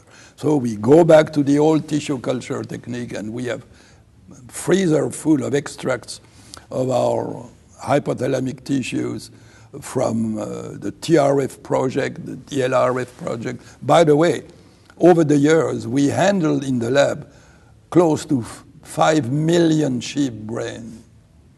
We manipulated, I think, over 1.5 tons of brain fragments. Well, anyway, so we start looking for this growth hormone releasing factor with the tissue culture thing and so on.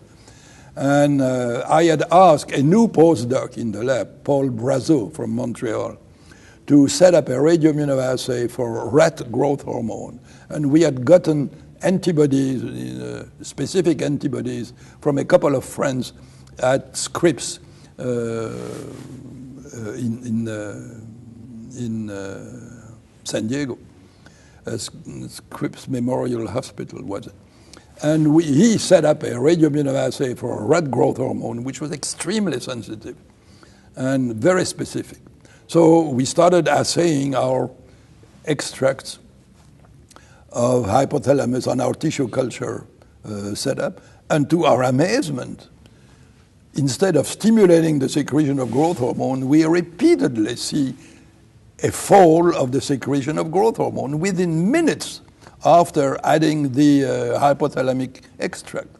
So I still remember telling Paul Brazeau when he first showed me those results, I said, come on, Paul, why don't you do it right? Do it again. So, which he did, and sure enough, a week later, came up with the same results. So we looked carefully at what could there be anything wrong the setup, and we said no. So we redid the experiment once more. I did it with him, and we came to the same conclusion that there was in this hypothalamic extract some substance inhibiting the secretion of growth hormone. And there was really no good evidence that there was such a thing. There had been a paper by McCann's group in which they had done multiple small biopsies, so to speak, of fractions of cubic millimeters of rat or rabbit hypothalamus, and they had claimed that there were regions which would inhibit secretion, others would stimulate secretion. But I had not taken that paper seriously because statistically the results were really not significant. So here we are. Is this a total artifact or is it real life? But the results were so stunning and so much in keeping with a real fact. You know, we had a perfectly log dose response between the amounts of extract we would add to the decrease of growth hormone, so we decided to find out what that was. And within a couple of weeks, Roger Burgess and Jean Rivier, who was in the lab, not only in charge of the NMR, but also as part of the chemistry, isolated a molecule which turned out to have 14 amino acids. And Burgess started sequencing it. In those days, by the Edman method, all we could do manually was one residue a day. And sure enough, in the next 2 weeks, Burgess showed a complete structure of a 14 residue peptide with a cyclic bridge, a cysteine cyclic bridge. Jean Rivier synthesized that molecule. We confirmed the molecular structure by mass spectrometry, which we had introduced at the Salk Institute with Nicholas Ling being in charge, who came to us from Geraci's laboratory up in Stanford. And we published that. I named the molecule somatostatin, meaning that it stops at least the effect of the growth of the organism. And we sent this note to, I think it was either Science or the Proceedings. No, I think it was either Science or Nature. I've forgotten which, tell you the truth.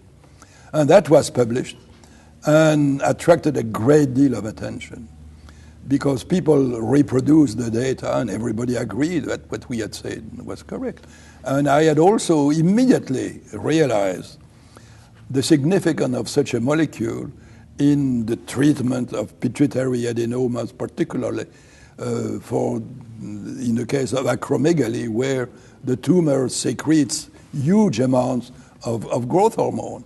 And in collaboration with my colleague, clinician here in San Diego called Samuel Yen, we showed very early, we published actually, that injection of this purified peptide, or maybe the synthetic one, or one of the two, in these patients with acromegaly, where we would measure blood growth hormone by radioimmunoassay, that peptide would indeed lower immediately the secretion, the concentration of growth hormone in the bloods, and it was obvious that this would be of significance in the treatment of acromegaly, possibly also in the case of juvenile diabetes, because we knew from the work of Husay and others that there was this competition between growth hormone and insulin secretion in those patients.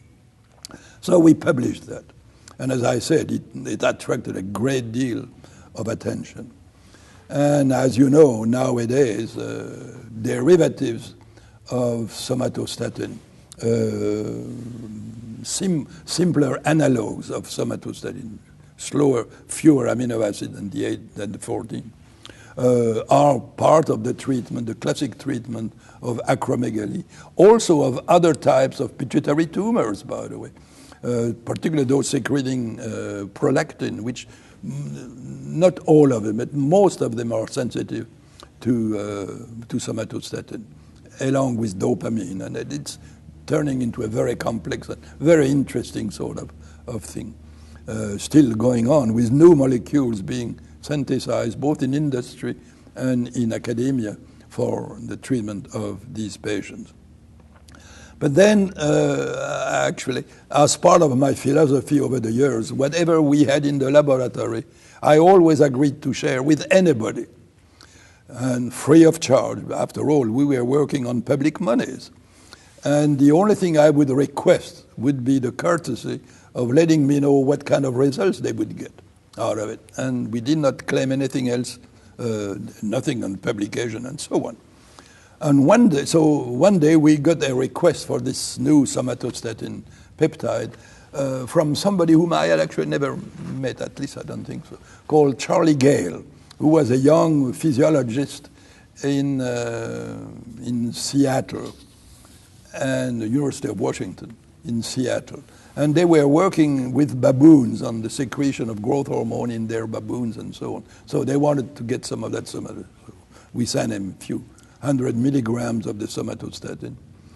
And sure enough, maybe 6 months later, we got a phone call from Charlie Gale saying, you know, your stuff definitely lowers the levels of growth hormone in the blood of our monkeys, but we have almost lost 3 of our animals due to hypoglycemia. So somehow there's a problem with the secretion of insulin and of glucagon with this molecule.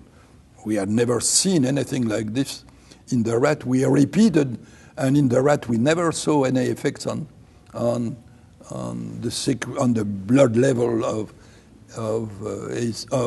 insulin and glucagon. But their observation was of such importance. I said, my God, there's no way that somatostatin from the hypothalamus could travel to the pancreas, knowing what we knew of the half-time of the molecule and the circulation time in the animal. So I said, well, it may be the nerve endings of the vagus, which we knew innervate the pancreas. Maybe they release somatostatin locally in the islets. So by that time, we had generated some, not very good, but we had some antibodies to somatostatin, which were perfectly good to do histochemistry, but not good enough for radioimmunoassays. So I remember sending some of those antibodies frozen to a fellow whom I had met earlier in France called Maurice Dubois, who was essentially a histologist. And I sent him some of these. I said, look for possibly this molecule at nerve endings of the vagus in the pancreas. So he wrote back and said, okay, I'll do it.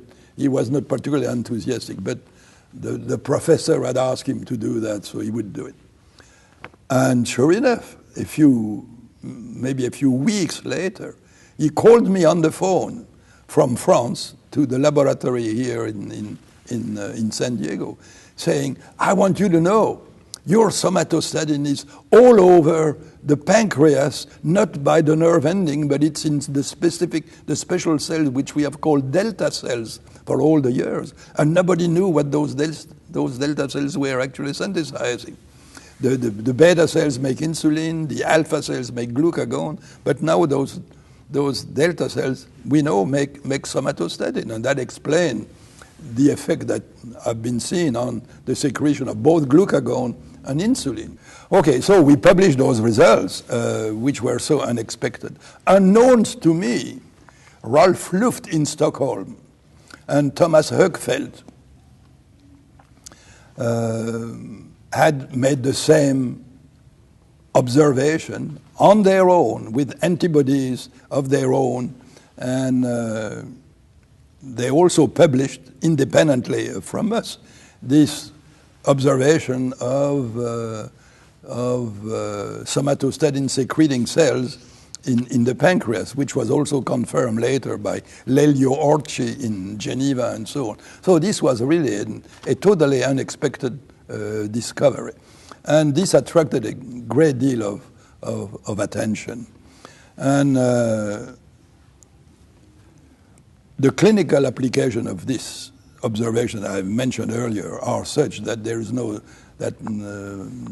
derivatives of analogues of somatostatin are indeed to this day, part of the treatment for for acromegaly and several types of other pituitary adenomas and so on. So that was the end, not the end, but that was part of what happened with somatostatin. And we still had to find out the molecule of hypothalamic origin releasing growth hormone, of which, as I said earlier, based on the early results of cyreiclin, there must exist, such a control should exist. And at about that time, I've forgotten exactly the year, probably 75 or so, I was asked to give a speech about what we had been doing on these hypothalamic peptides to the equivalent of the AAA Association of Canada in Toronto. So I went there. And the man who had organized that session of the meeting, I don't remember his name,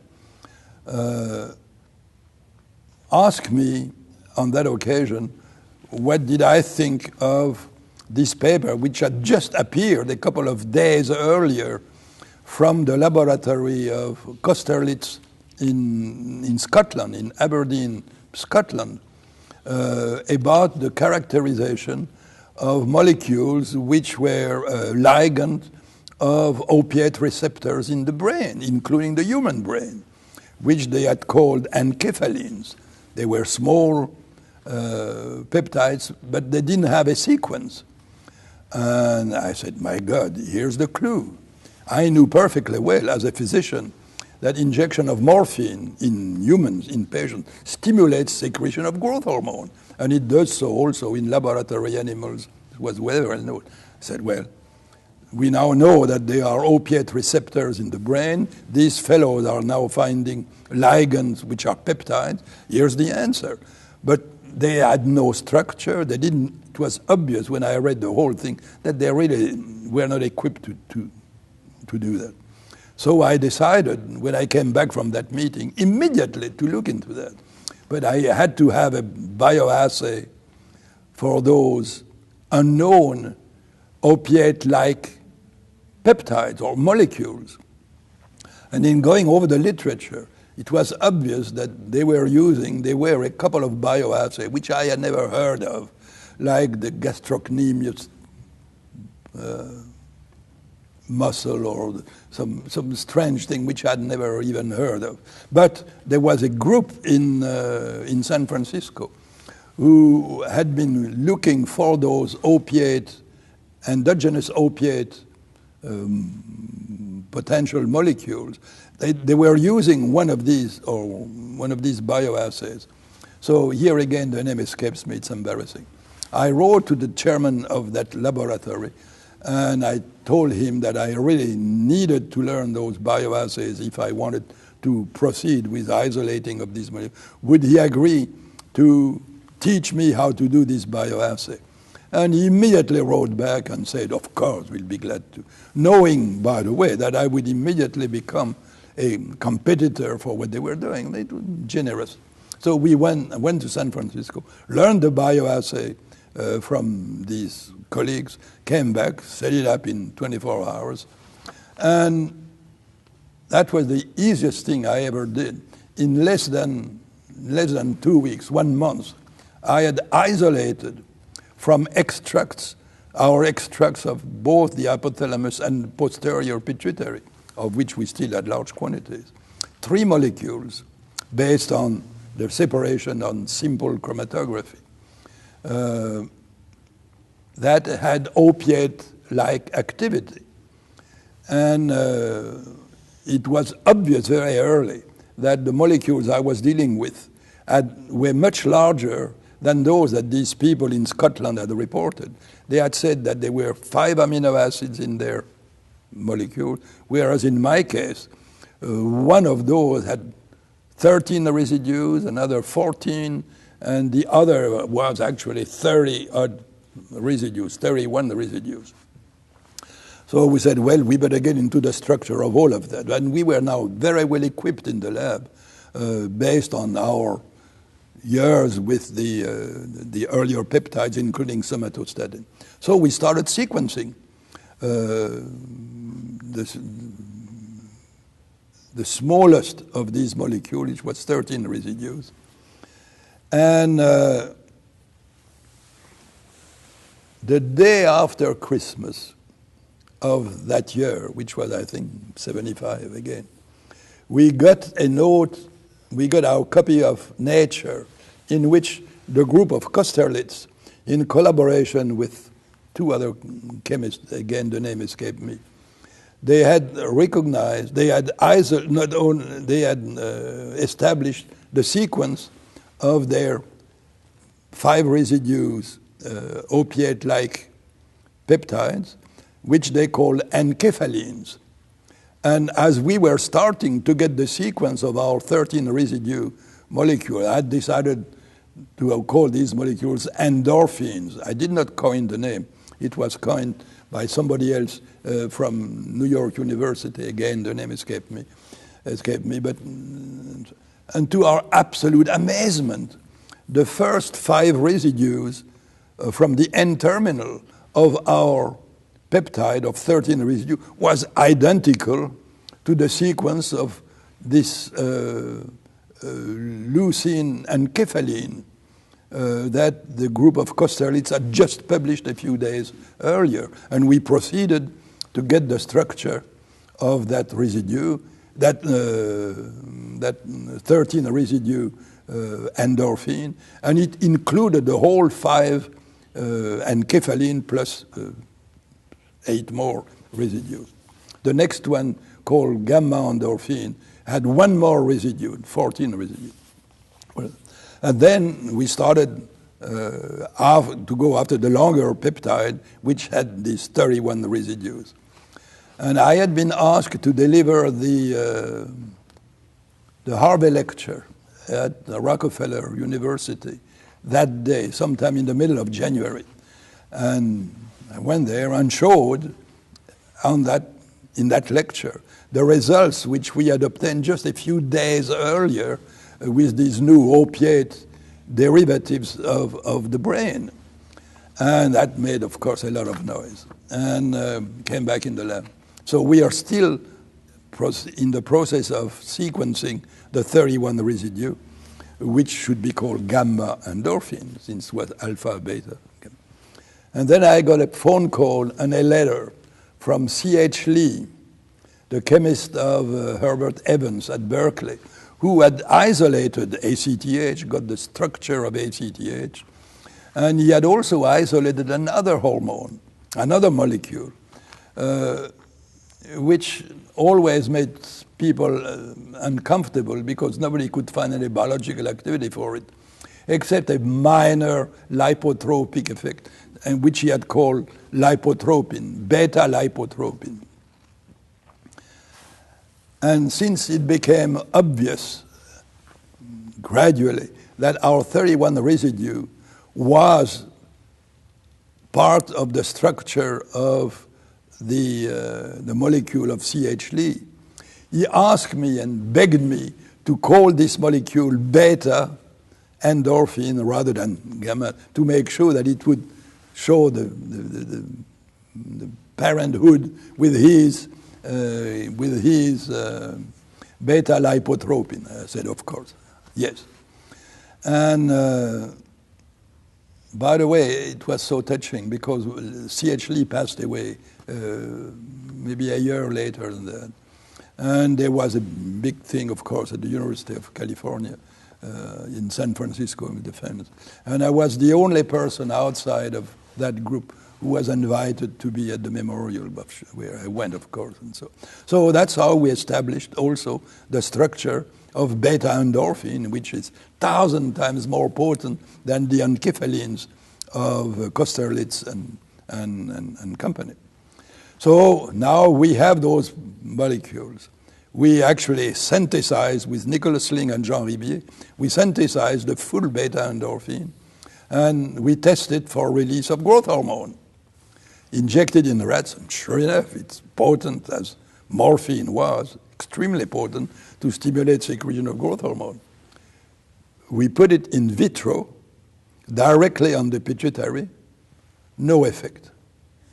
So obviously, we did not have the right stuff. We had something that worked like morphine, but that did not stimulate the secretion of growth hormone at the level of the pituitary per se. So we go again. At that time, a couple of papers had appeared in the literature of very rare cases, in fact only 3 had ever been reported, of patients who had full acromegaly, fully acromegalics, and they had no pituitary tumor. So the suspicion was that they always had some tumor somewhere else, and removing that tumor would cure the acromegaly. So the idea was that the tumor was secreting growth hormone, which as tumor can do, and secrete all sorts of things, and that would take care of it. But we also heard of 2 cases where those tumors did not contain growth hormone, did not release growth hormone. But these people had acromegalic level of growth hormone. So the idea occurred, at least to me, that those tumors might secrete some peptides similar to the hypothalamic peptide that would stimulate the secretion of growth hormone without being growth hormone per se. And we obtained 2 such tumors. One from somebody called Mike Turner from University of Virginia, who had recognized one such tumor of this young woman, acromegaly, who had a tumor of the pancreas, I think. And he was keen, aware of all these concepts and so on. And he measured the growth hormone level of that patient before and right after removal of the pancreatic tumor. And sure enough, her blood growth hormone decreased in hours to normal. And he had saved some of that tumor, and some of it went to the laboratory of Wiley Vale, and the other part went to mine. And meanwhile, I had given a big lecture in Paris to the French Endocrine Society members about what we were doing and so on. And I said, we still don't know what is the controller of the secretion of growth hormone. So I talked about such patients as had been seen, either with a tumor secreting growth hormone or a possible or a tumor possibly secreting an analog of the endogenous releasing factor. And I remember saying, if any of you in your clientele or in the department, hospital, ever see such a patient, call me on the phone, let me know, I send you a round-trip ticket to San Diego so long as you bring me the tumor. Sure enough, it's so amazing. A few months later, I got a letter from this young woman who was a resident in the Department of Medicine in Lyon, telling me that they had a patient who was fully acromegalic, had no pituitary tumor, but they cannot find any tumor anywhere else. So I wrote back and made a few suggestions about so. And a week later, got another letter from her saying, yes, indeed, you were right. He has actually 2 tumors in the pancreas. So I said, do you remember what I said? Your round-trip ticket is ready. She said, no, please come and we'll do it together to get the tissues and so on. So I couldn't go because the lab was working full bath about something. So I sent to Lyon this young woman who was in my laboratory. Fusun Zetin was her name. She was involved in tissue cultures in my lab. So she knew and she spoke perfect French for strange reasons. So she went there, got together with Geneviève Sassolas and the surgeon, and 2 days later was back in the lab with a frozen tumor of 100 grams from that patient. And in no time, in actually less than a week, we were able to show that part of the tumor was, strangely enough, loaded with somatostatin. And the other part was loaded with this growth hormone releasing substance. And in a couple of weeks, we established the complete structure of that peptide, which turned out to be 3 residues more than the one which we had gotten from Mike Turner. And we published that. Wiley's group published also their results. And that was the growth hormone releasing factor, which is 44 residues in native form. And meanwhile, by the way, the group of Wiley-Vale in 1981 had, by that time, Wiley had a lab of his own, still at the Salk Institute, with Jean Rivier, Catherine Rivier, and a couple of other people. And they had been the one who isolated the CRF, the corticotropin releasing factor, which was a really extraordinary thing. We had been looking for it since 1955, and we were 1981. And to this day, what has come out and what is still coming out from Wiley's laboratory in this field is of superb quality and makes me very happy and proud, to be sure.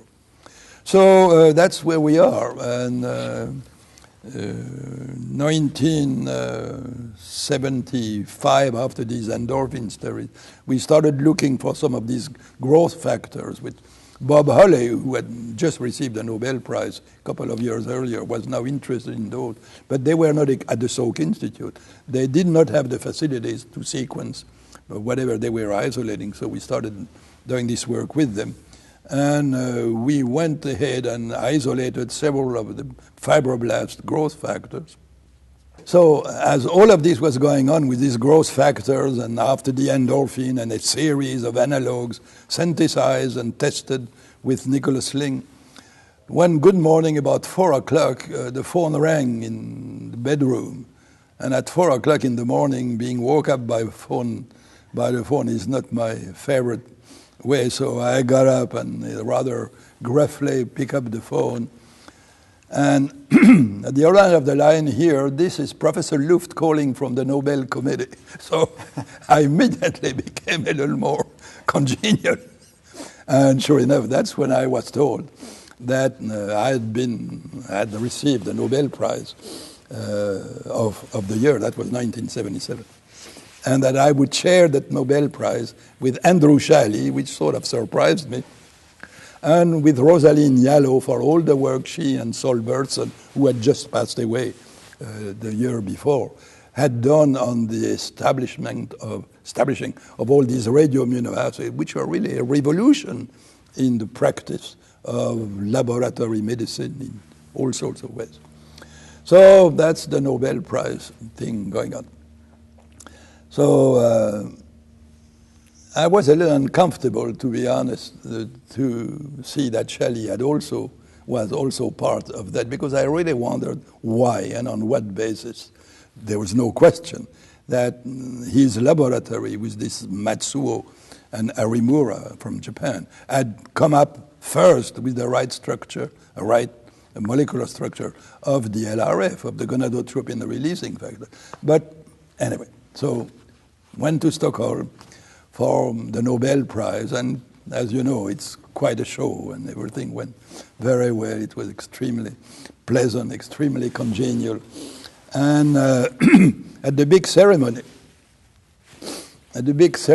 in front of hundreds, thousands, maybe 1,000 people in this big auditorium and so on, the chairman of the committee, they give the Nobel Prize for the various fields, physics, chemistry, physiology or medicine, and the newest one in memory of Alfred Nobel in economics. Everybody is there on the podium.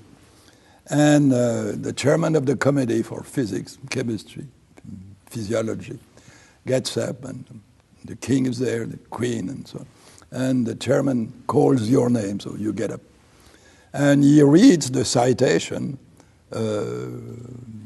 that goes with this, at which time you just moved on the podium to the king, who is now standing up, and who hands you your diploma of the Nobel Prize, and the small box containing the gold medal.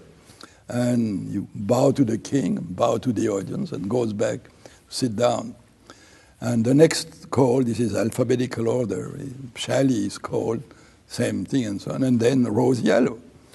So, and then we still have to have the naming and giving the prize to for the economics. And as we are all reseated on our chair in front of the whole thing, we open our book to see. Usually the diploma is always, there is special engraving or something. So we look at it, and what do I see? That I have in front of me the book, the Nobel Prize with the name of Shelley.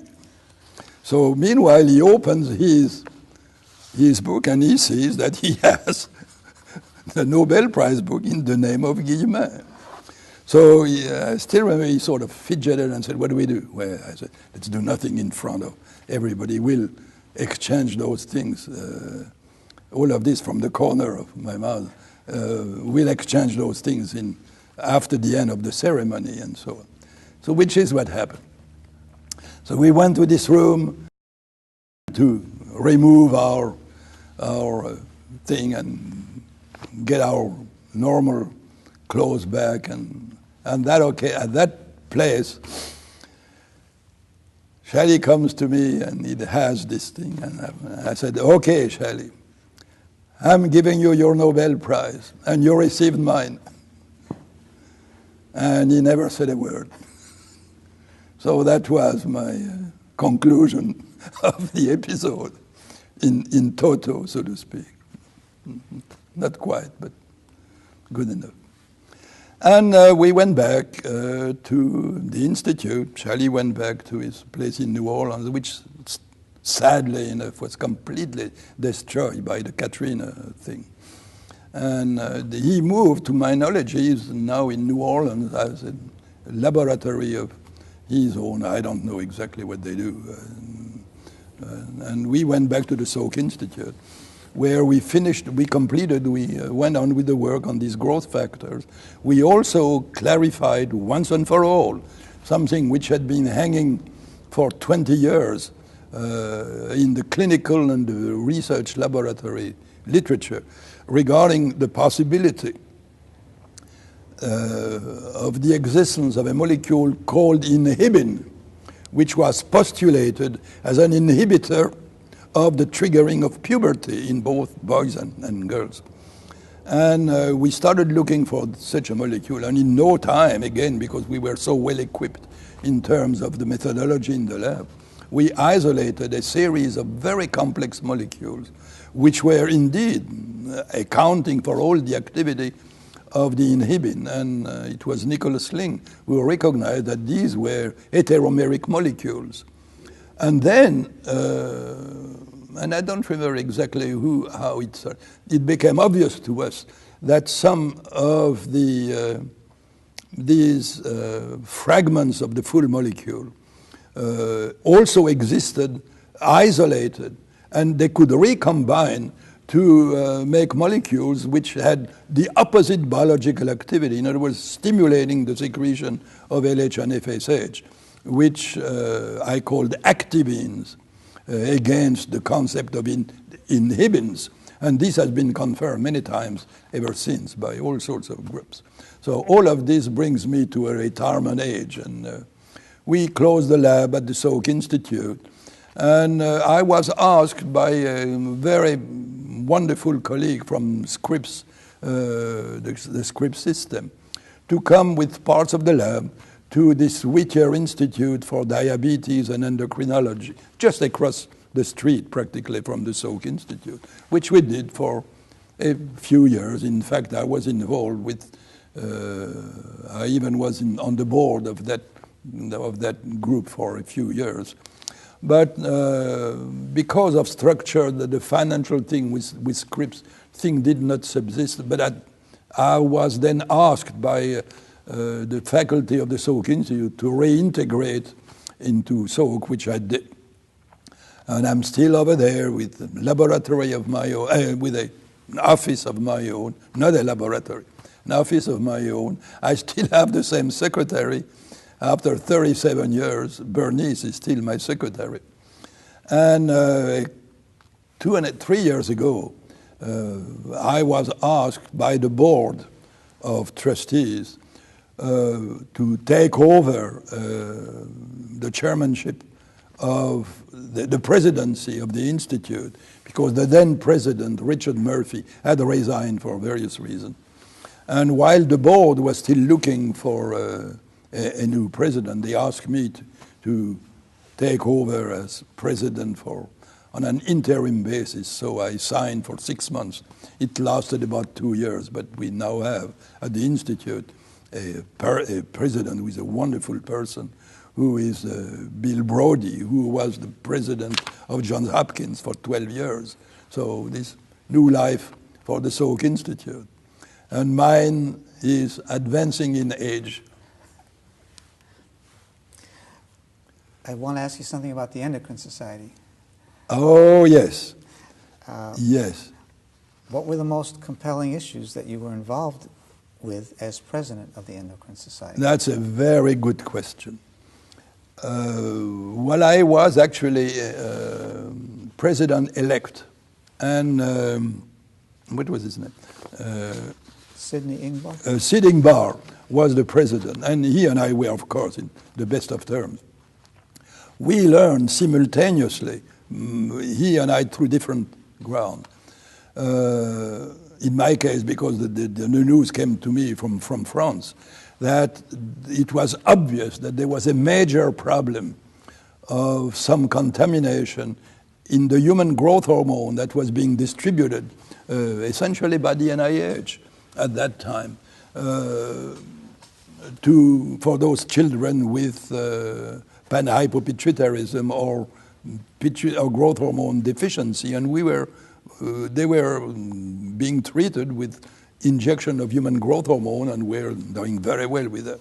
But it was obvious, based on 2 cases in England, at least 3 or 4 in France, and I think 1 or 2 in this country, that there was something contaminating that growth hormone, which produced the Creutzfeldt-Jakob disease, the equivalent of what we call mad cow disease in humans.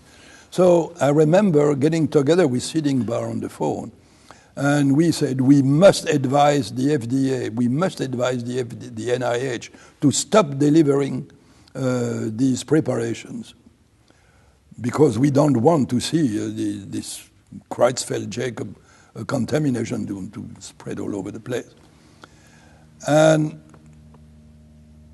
to make us feel even stronger about this immediate closing of the distribution of the extraction of the extracted, purified human growth hormone, the people at Genentech, with whom we were in close touch, showed us and told us that they were ready to put on the market synthetic human growth hormone, which obviously would not be contaminated with Creutzfeldt-Jakob and so on.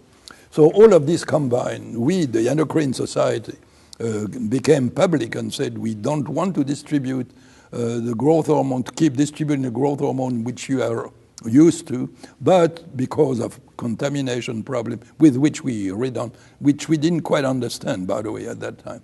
But there is now available for you patients, for your patients, physicians, these new synthetic molecules coming from Genentech, on which you can rely with absolute certainty. And this was the transition, and we insisted with the FDA. I remember talking to people on the FDA to make sure that the Genentech molecule would be cleared and FDA approved as soon as possible, which it was. And that's the way we handled this in this country, which was really wonderful. The French went different ways. It's embarrassing. They kept distributing their preparation, which was heavily contaminated with those